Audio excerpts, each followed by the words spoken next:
Rebonjour et nous voici enfin retrouvés pour une 17e capsule sur les enseignements de l'Apocalypse, chapitre par chapitre.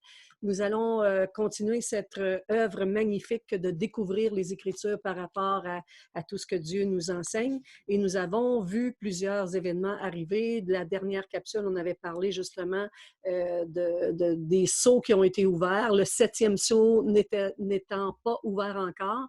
On avait terminé avec le 6e où on voit que la colère de Dieu est tombée sur la terre, c'est-à-dire que là, Dieu veut mettre un terme à ce qui se passe et le jour de sa colère est venu et nous avons compris que nous n'étions pas destinés à sa colère. C'est pourquoi aujourd'hui, on va entrer dans un nouveau chapitre, le chapitre 7, qui va ouvrir le prochain saut, c'est-à-dire le 7e saut, mais vous allez voir, il y a un laps de temps, il y a des choses qui se préparent entre le 6e et le 7e saut. Pour cela, on va demander à notre Père qui est dans les cieux, au Dieu créateur de l'univers, de bénir cet enseignement. Je ne peux, Seigneur, que te demander encore une fois de bénir ta servante, bénir tous tes serviteurs aussi, qui utiliseront ces enseignements pour propager dans leur milieu, pour enseigner les personnes autour d'eux et tous ceux qui entendent peut-être pour la première fois, Seigneur, je te demande une onction spéciale sur leur vie, sur leur cœur et sur leurs pensées et dévoile encore une fois, Seigneur, une page de cette histoire magnifique qui s'en vient sur le monde prochainement. Merci, Père éternel, dans le précieux nom de Jésus. Amen. Alors, nous allons poursuivre avec justement cet enseignement sur les sceaux. Et le 6e sceau ayant été, on montrait, là, on a appris sur les 4 chevaux de l'Apocalypse, qu'est-ce qu'ils représentaient exactement. Ce n'était pas 4 personnages, mais bien 4 avenues pour un seul cavalier qui va avoir des rôles, qui va jouer des rôles différents. Maintenant, dans la plupart des recherches qu'on fait, des gens qui enseignent sur l'Apocalypse, qui ont versé leur cœur là-dedans, on prévoit vraiment qu'il y aura encore environ 4 guerres, pas avant le retour de Jésus-Christ, là, mais 4 guerres en tout et partout qui va finaliser l'histoire de ce monde que nous connaissons aujourd'hui. La prochaine guerre devrait avoir lieu avant l'apparition de l'Antéchrist. Cette guerre est mentionnée dans le chapitre 38 d'Ézéchiel et nous allons en lire une partie pour vraiment comprendre dans quel genre de guerre que ça va s'effectuer. On pense aussi que cette guerre va ouvrir l'horizon à celui qui va devenir la solution justement pour arrêter la guerre dans le monde. Et cet homme-là va paraître sur la scène publique comme étant un homme de solution qui va être capable justement de saisir le moment précis pour s'attribuer la gloire, pour s'attribuer la faveur humaine dans un temps de désastre qui va avoir lieu prochainement, certainement. Alors, voici qu'au chapitre 38, ça dit « La parole de l'Éternel me fut adressée en ces mots », et c'est Ézéchiel, le prophète, qui parle. Il dit « Fils de l'homme, tourne ta face vers Gog, au pays de Magog. » Comprenez que c'est Dieu qui parle à Ézéchiel. Tourne ta face vers Gog au pays de Magog. Gog étant une entité et Magog étant un pays. On va revenir là-dessus pour les explications. Vers le prince de Roche, de Méchec et de Tubal. Et prophétise contre lui. Tu diras, ainsi parle l'Éternel, voici, j'en veux à toi, Gog, prince de Roche, de Méchec et de Tubal. Je t'entraînerai, je mettrai une boucle à tes mâchoires et je ferai sortir de toi toute ton armée, chevaux et cavaliers, tous vêtus magnifiquement, troupes nombreuses portant le grand et le petit bouclier, tous maniant l'épée. Et avec tous ceux de Perse, d'Éthiopie et de Put, tous portant le bouclier et le casque. Gomer et toutes ses troupes, la maison de Togarma à l'extrémité du septentrion. Pardon, j'espère que ça n'a pas fait trop de bruit, j'ai accroché. OK, ici, déjà, on va vous amener dans une capsule d'explication.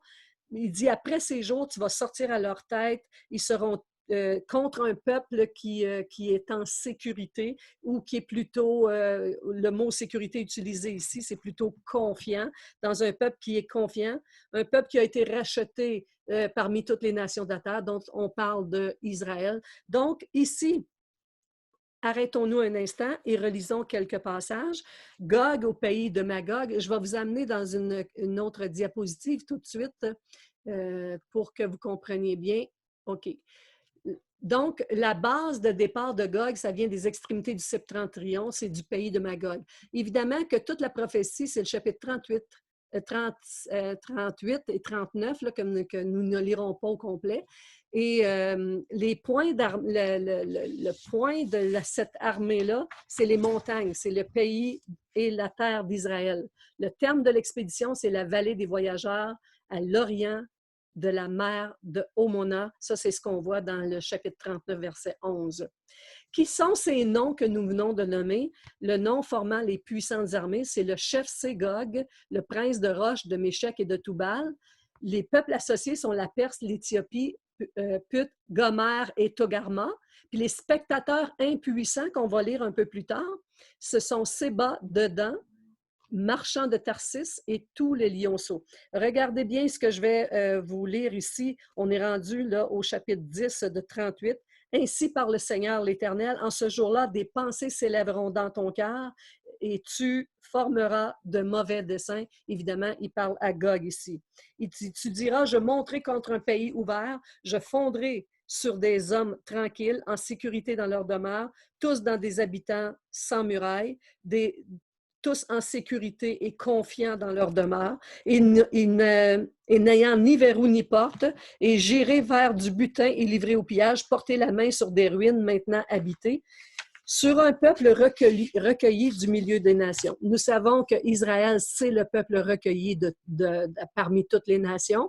Il a recouvert ses terres en 1948. Il y a eu un pays officiellement appelé Israël qui n'existait plus auparavant, qui avait été vraiment dans plusieurs mains, sous plusieurs empires, qui avait appartenu à plusieurs autres empereurs, empires justement.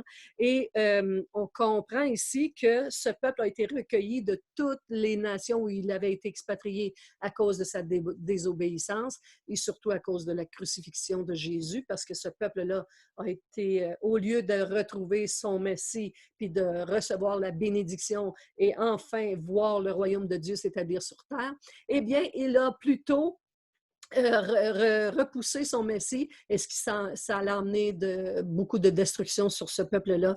Et nous le voyons encore aujourd'hui.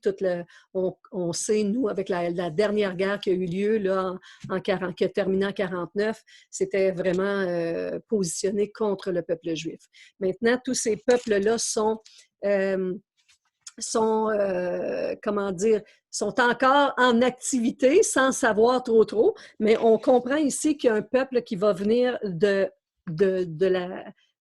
l'extrême nord. On parle de l'extrémité d'Israël. Quand on parle du septentrion, c'est à l'extrémité d'Israël. C'est toujours comparativement au peuple d'Israël. Il faut toujours se souvenir de ça pour s'aligner avec la parole de Dieu puis comprendre les prophéties.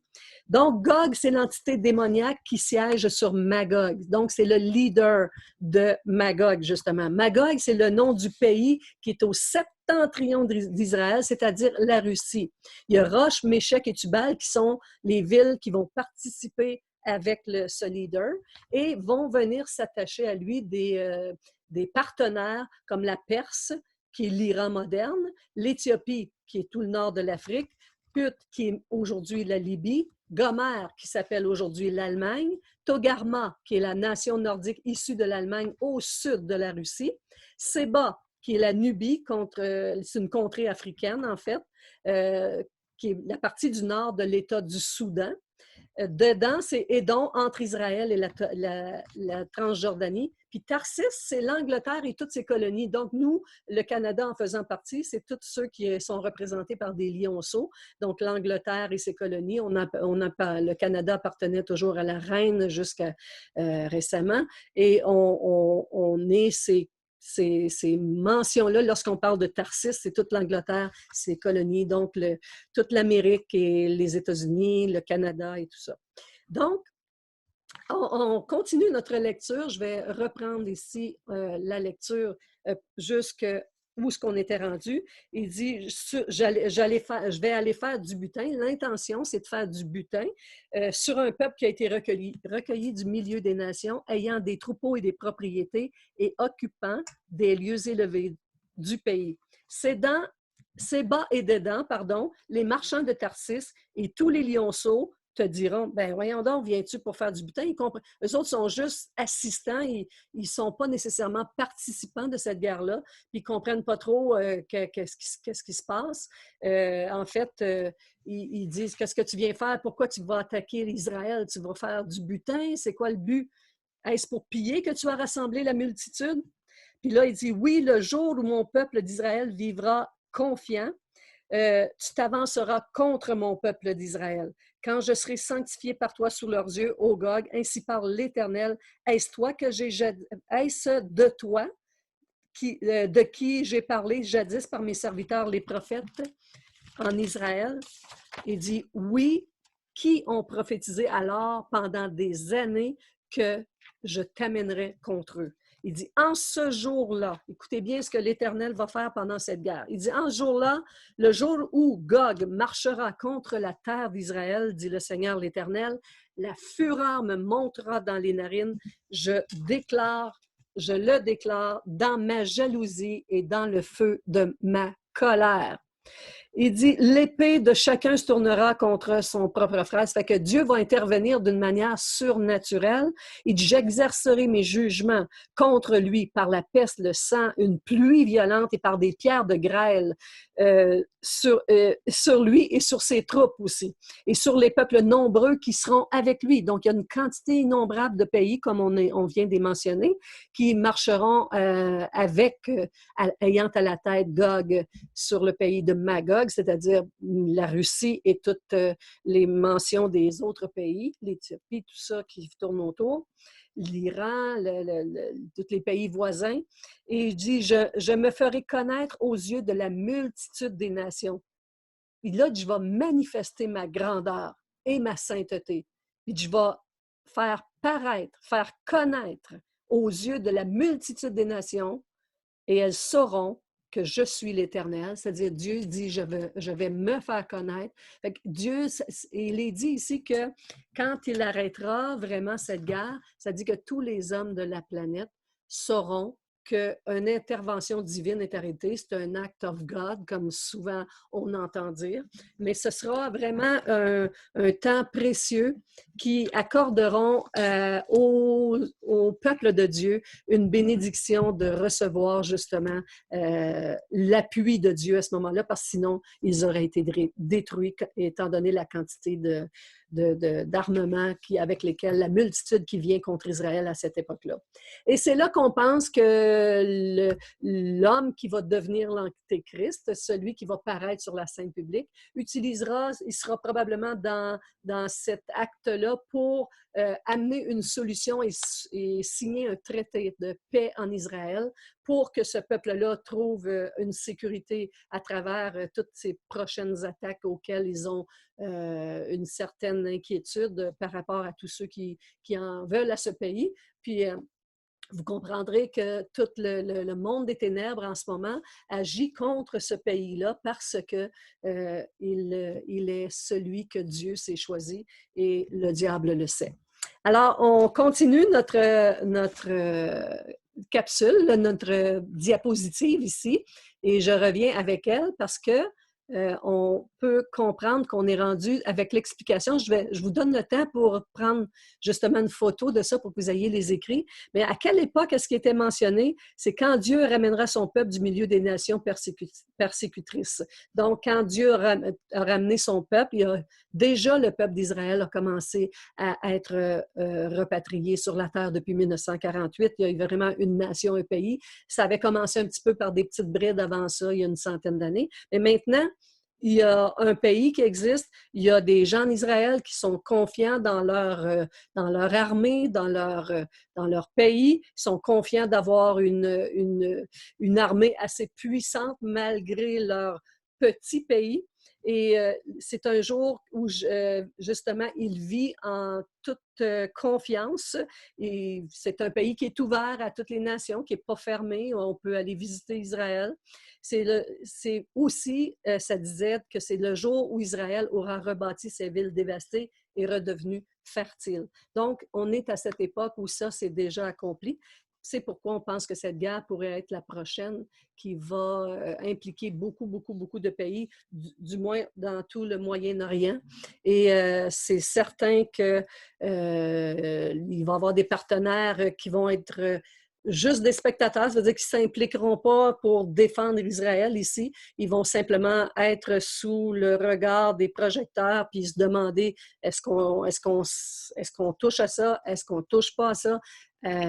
Ils seront là pour questionner justement ceux qui attaquent Israël. Le résultat de tout ça, c'est la destruction de Gog et toute sa multitude en guerre.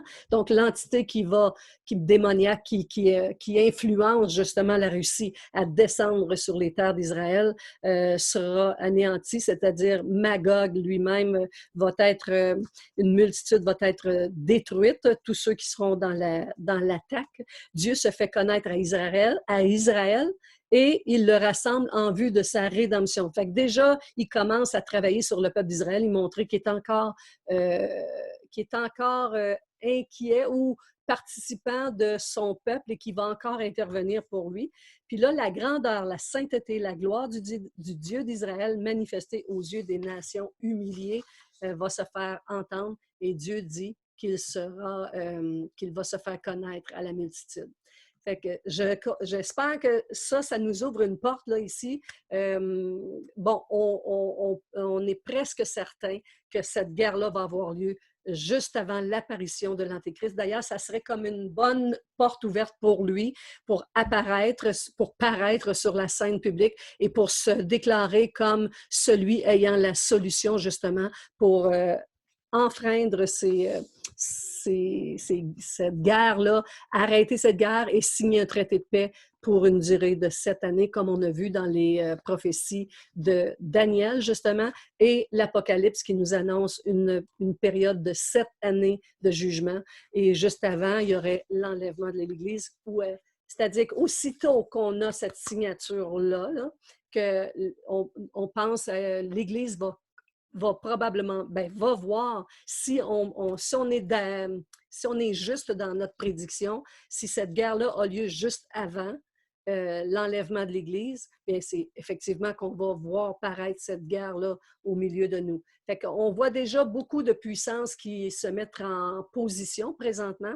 La Russie a fait des alliances avec l'Iran il y a quelques années qui pourtant c'était des pays en guerre, c'était des pays contradictoires, c'était des pays qui ne voulaient pas s'ajuster ensemble. Mais là, ils ont fait des alliances ensemble. Ils fournissent des armes à l'Iran, l'Irak, l'Iran, la Turquie, tout ça sont en train de faire des alliances pour...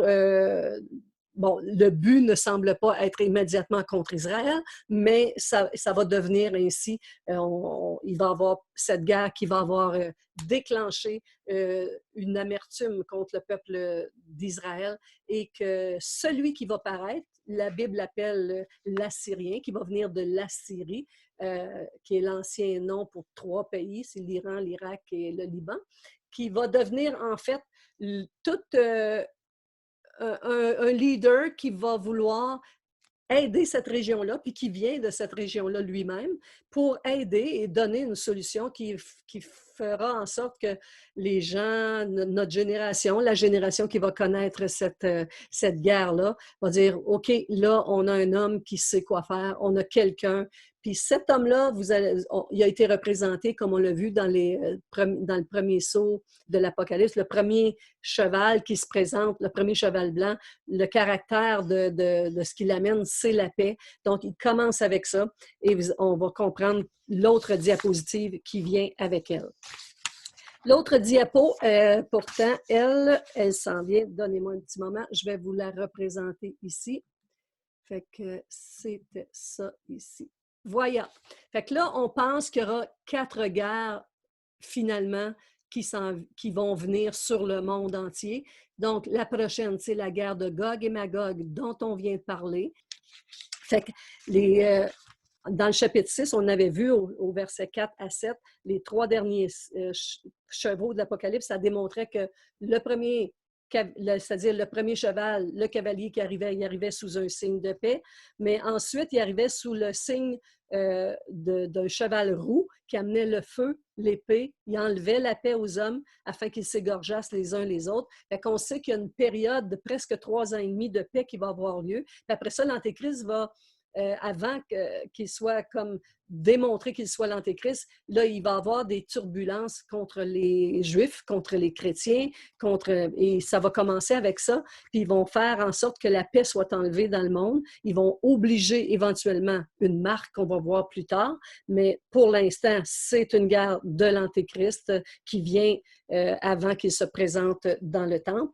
Le cheval noir, on voit qu'il suit vraiment que c'est la famine qui suit cette guerre-là. Ça va emmener beaucoup de famine, les gens vont être à la ration.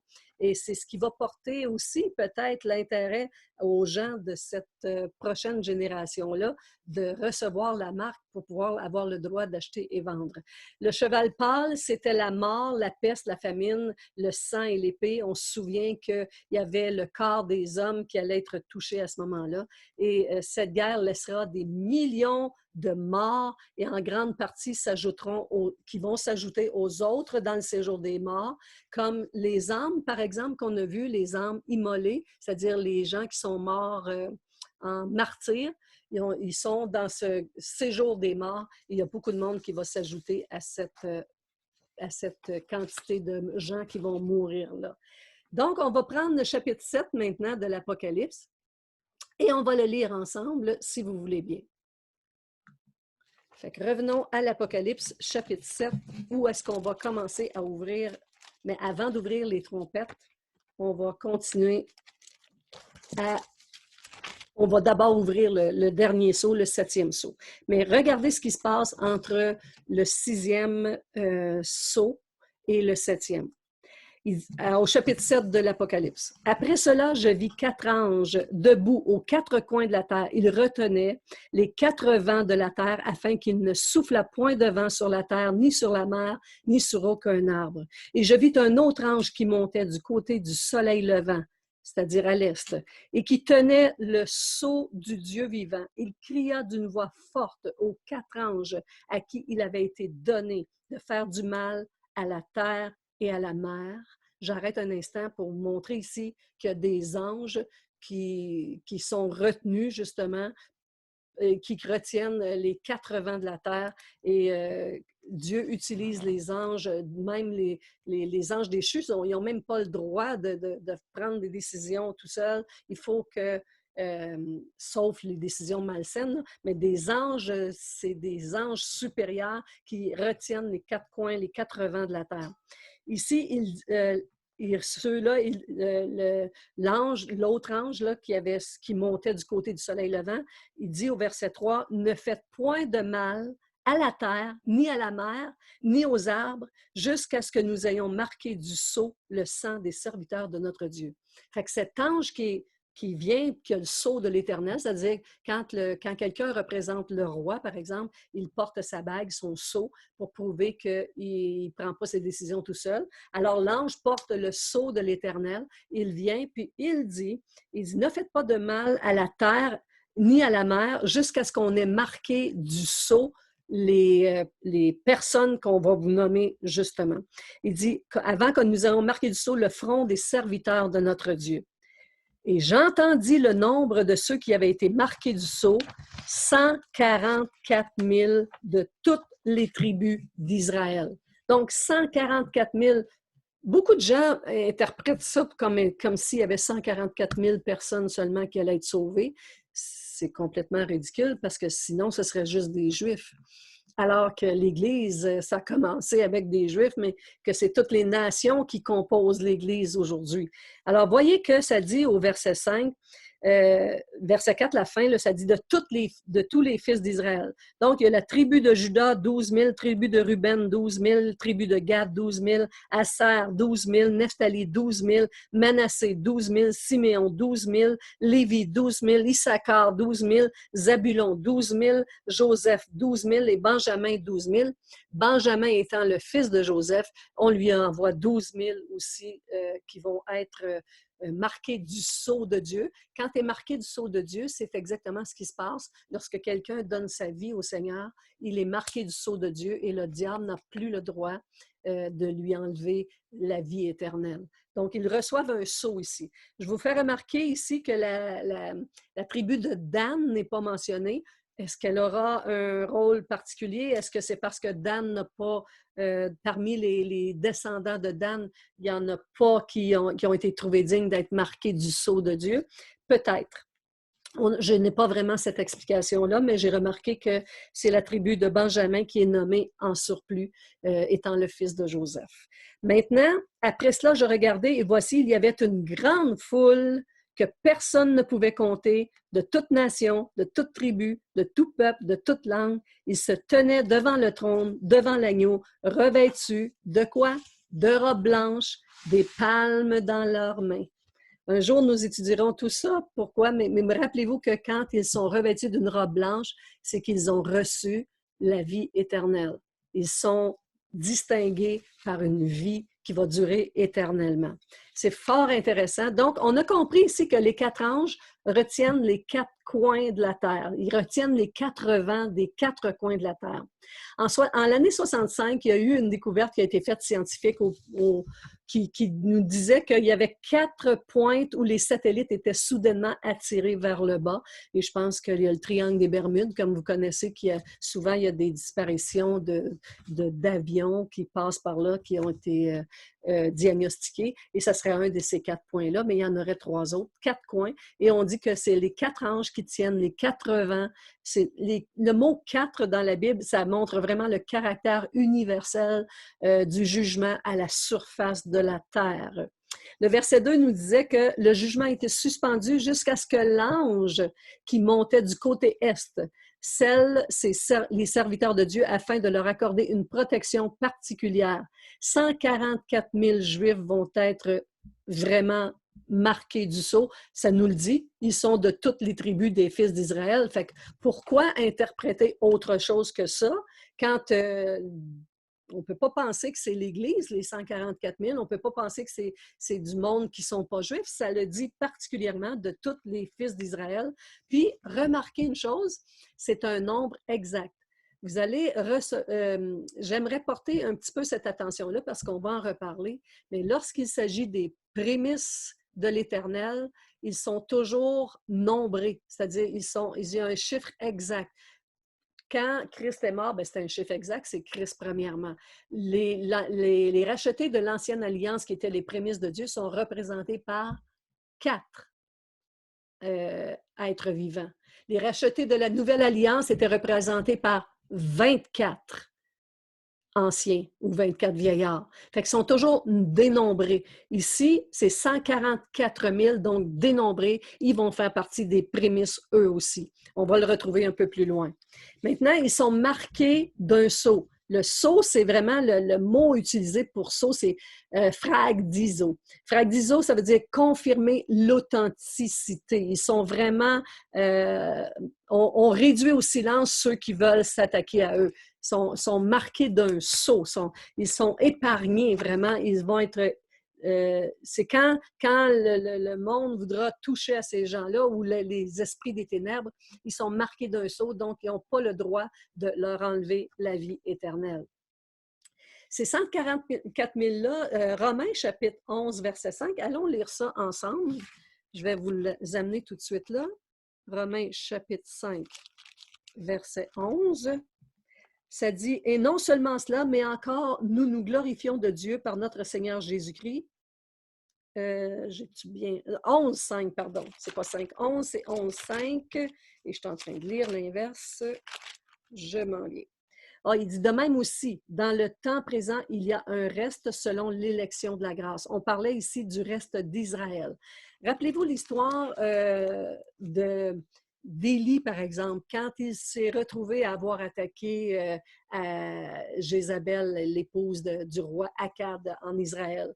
Il a fait paraître vraiment, il avait fait tuer 450 prophètes de Baal et il avait mis un terme à la fausse croyance. Beaucoup s'étaient tournés vers la vérité à cause de lui. Mais là, Jézabel étant une adoratrice de faux dieux, d'idoles et de l'astarté et puis de toutes ces de Baal et de tout ça, elle avait élevé des il venait de détruire tous ces hôtels-là et détruire ces 450 prophètes qui prophétisaient pour elle. Alors, il se sauve parce qu'elle est devenue tellement en colère qu'il s'est sauvé. Après avoir fait une si grande action pour l'Éternel, il se sauve et parce qu'il a peur de la représaille de cette reine folle qui veut atteindre sa vie et qu'il mentionne vraiment que Élie est en danger parce qu'elle va le tuer, elle va le ramasser, ça ne sera pas long.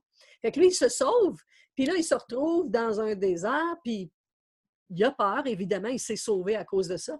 Puis là, ben, il tombe dans un état de détresse, puis il se dit, j'étais tout seul en Israël pour tout faire ça.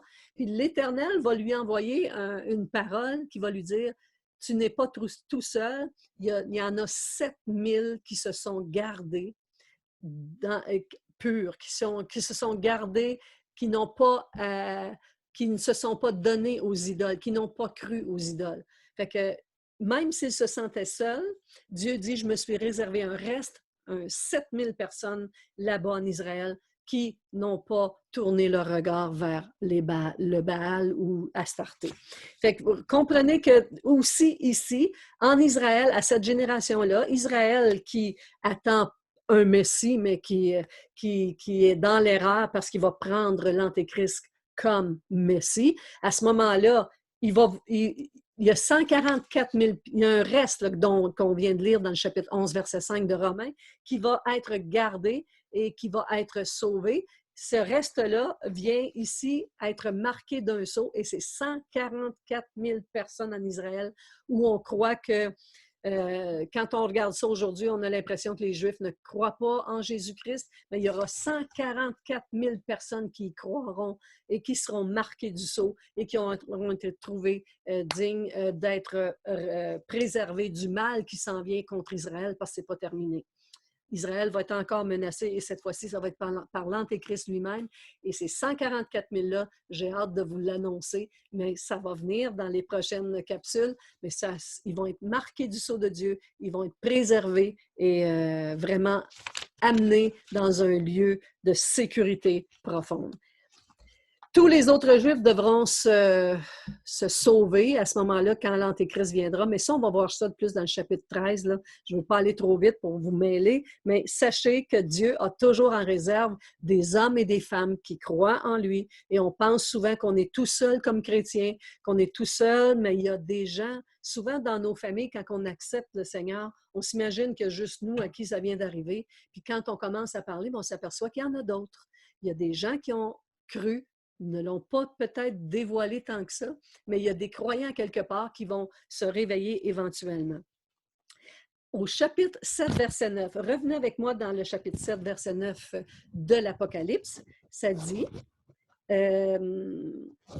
après cela, après avoir vu les 144 000 personnes touchées, là, marquées du sceau de Dieu, il dit, après cela, je regardais, puis voici, il y avait aussi une grande foule que personne ne pouvait compter. Fait qu'ici, elle n'est pas dénombrée, mais c'est une foule innombrable, tellement innombrable qu'ils ne pouvaient pas la compter. Elle venait d'où cette grande foule-là? De toutes les nations, de toutes tribus, de tout peuple, de toute langue. Fait que ce sont des personnes, une grande foule, qui vient d'être remarquée par Jean au ciel. OK? Ils se tenaient devant le trône et devant l'agneau. OK? Là, tout à coup, après avoir vu les 144 000 personnes marquées du sceau de Dieu, ça c'est sur terre, là, au ciel, ils voient une grande foule marquée, revêtue de robes blanches, portant des palmes dans leurs mains. Ils criaient d'une voix forte en disant, le salut est à notre Dieu qui est assis sur le trône et à l'agneau. Et tous les anges se tenaient autour du trône et des vieillards et des êtres vivants. Et ils se prosternèrent sur leur face devant le trône et ils adorèrent Dieu en disant Amen. La louange, la gloire, la sagesse, l'action de grâce, l'honneur, la puissance et la force soient à notre Dieu au siècle des siècles. Croyez-moi, quand tu arrives au ciel, tu es content. Et cette foule crie vraiment de toute son âme. Ça dit Amen, louange, la gloire, la sagesse, les actions de grâce, l'honneur, la puissance, la force sont à notre Dieu. Amen, Amen et Amen. Ça dit, et l'un des vieillards prit la parole et me dit, ceux qui sont revêtus de robes blanches, qui sont-ils et d'où viennent-ils? D'où sont-ils venus? Fait qu'il pose la question à Jean qui est en train de recevoir la révélation. Mais mon Seigneur, au verset 14, dit, je lui dis, mon Seigneur, tu le sais, toi. Et il me dit, OK, ce sont ceux qui viennent de la grande tribulation. Ils ont lavé leurs robes et ils les ont blanchis dans le sang de l'agneau. Laver sa robe, ça veut dire se repentir de ses péchés, ne plus vouloir être contre Dieu, l'avoir comme allié, se repentir et accepter Jésus comme son Seigneur et son Sauveur personnel. Et une robe blanche nous est donnée pour être revêtue, justement. Et si on se demandait justement d'où venait cette grande foule, elle ne vient pas des autres générations avant, elle ne vient pas des gens avant l'enlèvement de l'Église, elle ne vient pas de l'Ancienne Alliance, ni des gens qui sont restés sur la terre, c'est-à-dire des gens qui n'ont pas connu Christ. Ce sont des gens qui connaissent Christ, mais ils viennent de où? De la grande tribulation, donc de la période de 7 années. Donc, il y a eu des gens morts à cause de la guerre de l'Antéchrist, justement, qui va vouloir mettre un terme aux chrétiens, puis tout ça, puis qui vont vouloir, comment dire, recycler ce genre de monde-là qui ne voudront pas adhérer à son mouvement, à son influence, à sa direction. On va voir des gens qui vont se rebeller, qui vont faire peut-être des pétitions et des grèves ou peu importe, et ils vont être mis à mort par l'Antéchrist. On a vu ceux qui sont morts en martyrs, c'est-à-dire qu'ils ont été martyrisés. Eux autres, ils ont été mis en attente jusqu'à temps que tous les autres frères viennent à la résurrection. Il dit en attendant que les autres viennent à la résurrection. Maintenant, ceux-là, la foule ici, est montée dans la présence de Dieu. Elle est ressuscitée parce qu'elle a ses robes blanches et ses palmes dans leurs mains. Et remarquez que, comme je le disais, elle ne fait pas partie des prémices puisque elle n'est pas nombrée et en plus, elle porte des palmes dans leurs mains, signifiant que ce sont des gens qui vont être mis au service de Dieu et non pas de l'épouse, parce que l'épouse, c'est les prémices. J'espère que je ne vous perds pas là, parce que c'est beaucoup d'informations. On continue notre lecture lorsqu'on disait qu'ils étaient d'où venaient, c'est un des... voyons, un des vieillards là, qui avait dit, c'est donc un représentant de l'Église des rachetés de l'Église de l'Éternel. Ceux qui sont revêtus de robes blanches, qui sont-ils et où sont-ils? D'où sont-ils venus? La Bible nous répond, elle nous dit que ça vient de la grande tribulation. Fait qu'il y aura encore des gens sauvés après l'enlèvement de l'Église. On le voit ici et c'est clair, on ne peut pas nier ça et on ne peut pas attribuer ça à une autre génération puisqu'ils sont ceux qui viennent de la grande tribulation. C'est pour cela qu'ils sont, au verset 15, devant le trône de Dieu, ils le servent jour et nuit dans son temple.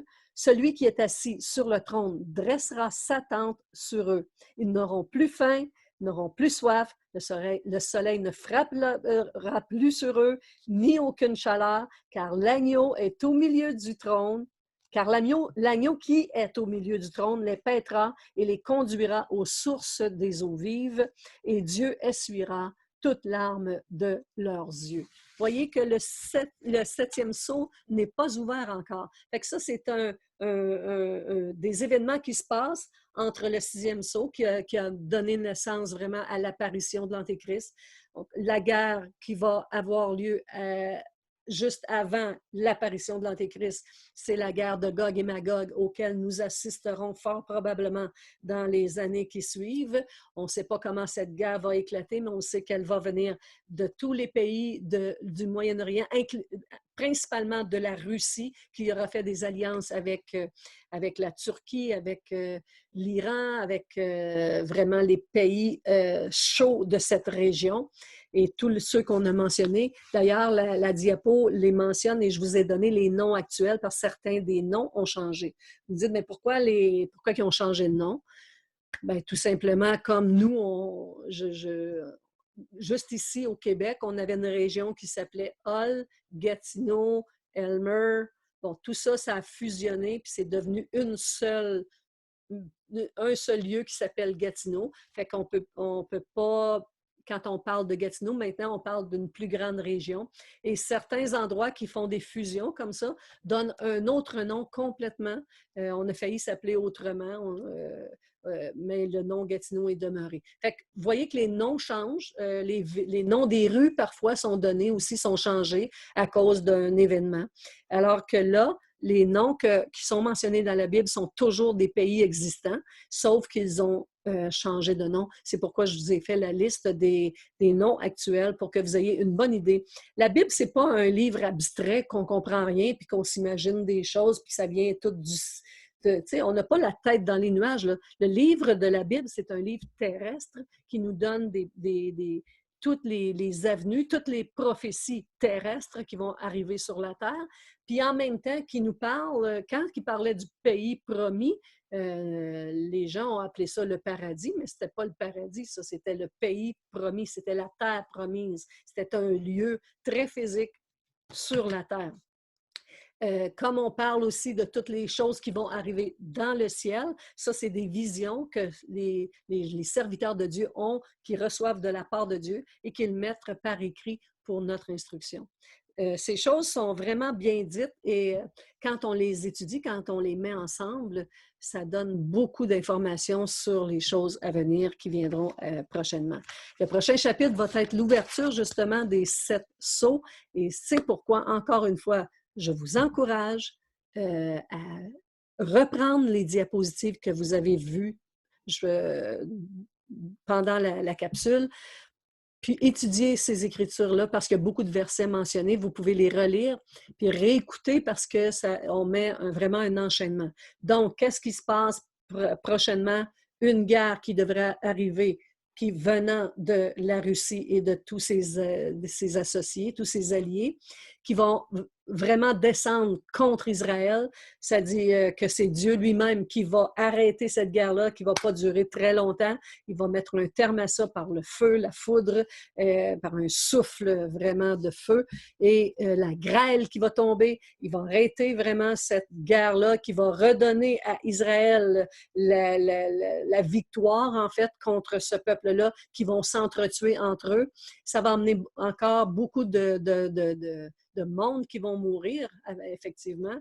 Et suite à ça, va paraître un homme qui va dire, OK, il faut mettre un terme à ces guerres-là, il faut faire quelque chose, il faut trouver une solution. Et il y a un homme qui va paraître sur la scène publique, peut-être qui aura été un chef d'armée dans cette guerre-là, aucune idée, mais il sera certainement celui qui va paraître sur la scène publique pour donner une solution de paix et signer une alliance avec Israël et les pays alentours pour mettre un terme à ces guerres constantes et faire en sorte que cette paix-là règne. Il va faire un traité de paix qui va durer de 7 années, d'une semaine, 7 années selon les semaines prophétiques. Et c'est là que tout entre en scène pour que nous, on sache, nous qui avons l'Esprit de Dieu et qui savons qui sommes de l'Église des rachetés de l'Éternel, nous savons qu'un antéchrist va paraître sur la scène publique. Si vous entendez cette capsule aujourd'hui et que vous ne saviez pas, bien, vous allez le savoir parce qu'un antéchrist va paraître dans le monde, c'est-à-dire un homme, ça ne sera pas un homme avec des cornes, là. Pour pas que, c'est certainement pas quelqu'un qui va faire peur au monde, c'est le contraire. Ça dit que Satan viendra lui-même comme un ange de lumière. C'est-à-dire qu'il va paraître sur la scène publique avec beaucoup de prestige, beaucoup de renommée. Il va être renommé auprès des cœurs humains. Les gens vont reconnaître en lui quelqu'un, un bon père de famille, un bon citoyen qui a vraiment beaucoup de prestige, beaucoup de background solide, qui va avoir vraiment une grande renommée, qui va avoir beaucoup de crédibilité pour que le monde s'attache à lui. Tout de suite après l'apparition de cette signature de paix, il y aura vraiment l'enlèvement de l'Église. Fait que ça se situe entre l'arrivée du premier cheval, et qui est vraiment la signature du traité de paix, et le deuxième cheval qui arrive, qui lui va amener vraiment une guerre, qui va commencer vraiment une guerre contre les gens qui vont rester à cause que l'Église est enlevée. Il y a des gens qui vont commencer à prêcher l'Évangile puis dire que lui, c'est l'Antéchrist, lui, c'est l'Antéchrist. Et ces gens-là vont mourir en martyrs. Il y aura aussi la succession la fin, il va y avoir une fin à cette comment dire, cette paix mondiale, cette paix entre Israël et tous les... C'est une paix qui va durer que 3 ans et demi, mais quand les choses s'enclenchent, il y a des gens qui meurent en martyr, ils sont amenés dans la présence de Dieu, mais ils ne sont pas ressuscités, ils ne font pas partie de la résurrection. Donc, où est-ce qu'on est rendu dans les rangs de résurrection? Premièrement, on a Jésus-Christ ressuscité, qui est la première. Les rachetés de l'Éternel, qui sont représentés par les 4 êtres vivants, qui sont la deuxième résurrection. La troisième résurrection, c'est vraiment l'Église, les morts en Christ, premièrement, et ceux qui seront restés vivants lors de l'avènement du Seigneur. Troisième rang. Quatrième rang, les 144 000 personnes qui viennent d'être marquées du sceau. Vous allez les voir, elles vont ressusciter aussi, on va les retrouver. Et la grande foule, en fait, la foule, on la voit avant. Vous allez voir bientôt les 144 000 qui vont être la 5e apparition. Vraiment, les rangs de résurrection sont mentionnés. Et vous allez comprendre qu'il y en a qui sont les prémices, il y en a d'autres qui ne le sont pas. Les prémices, c'est l'épouse de Christ, celle qui va être vraiment associée à Jésus-Christ comme épouse, et les autres vont porter des palmes, justement. Ils vont être soit des serviteurs ou des invités au repas du Seigneur. On va voir ça très prochainement. Fait qu'après cela, l'Antéchrist va paraître vraiment comme il va venir après ces persécutions-là. Et là, ne manquez pas la prochaine capsule. On va ouvrir les 7 trompettes, parce qu'on va, en fait, le 7e sceau va ouvrir sur les 7 trompettes, et on va comprendre maintenant les cris de guerre.